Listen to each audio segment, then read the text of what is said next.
ቆይ አንዴ መድኃኒትሽን ከመውሰድሽ በፊት እኔ ልልሽ ስጪኝ። እኔ እኮ አላምንሽ። ቆይ ምን ማለት ነው? በእንደዚህ አይነት ነገር ይቀለዳል?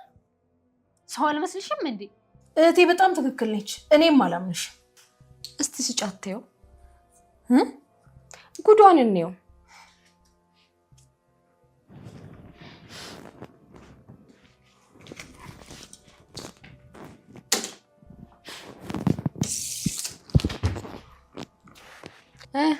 ንገሪና እውቀትሽን እንየው።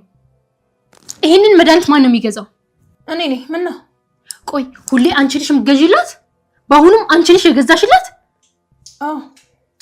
ምንድን ነው? ሲጀመር ይሄ መድኃኒት ፋርማሲ የተከለከለ መድኃኒት ነው። እሰው እጅ ላይ ነው የሚገዛው። ሲጀመር ይሄ ደግሞ ሊያሽላት አይደለም እንዳትራመድ የሚያደርጋት መድኃኒት ነው። ቆይ እንዴት እስከ ዛሬ ድረስ የተሳሳተ መድኃኒት ነበር ስትወስጂ የነበረው? ፈጣሪ፣ ቆይ አንቺ ምን አይነት እህት ነሽ? እቺ ልጅ እስከ ዛሬ ሽባ የሆነችው በአንቺ ምክንያት ነው? እግዚኦ!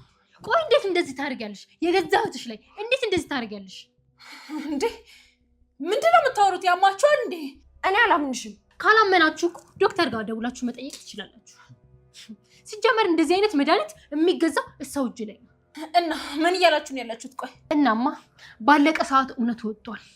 የገዛ እህትሽን እንዳትራመድ እንድትሰቃይ የምታደርጋት አንቺ ነሽ። ቆይ እህትሽ እንደዚህ በመሆኗ ምን ትጠቀሚያለሽ? የምትጠቀሚው ነገር አለ? ቆይ ምንድነው የምታወሩት? እኔ እንዴት ይሄንን አደርጋለሁ? እህቴ አላመንሻቸውም አይደል?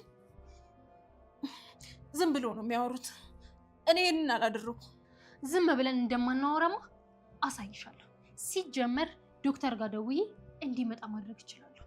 አይ ችግር የለም። እኔ ራሴ ለዶክተር ደውልለታለሁ።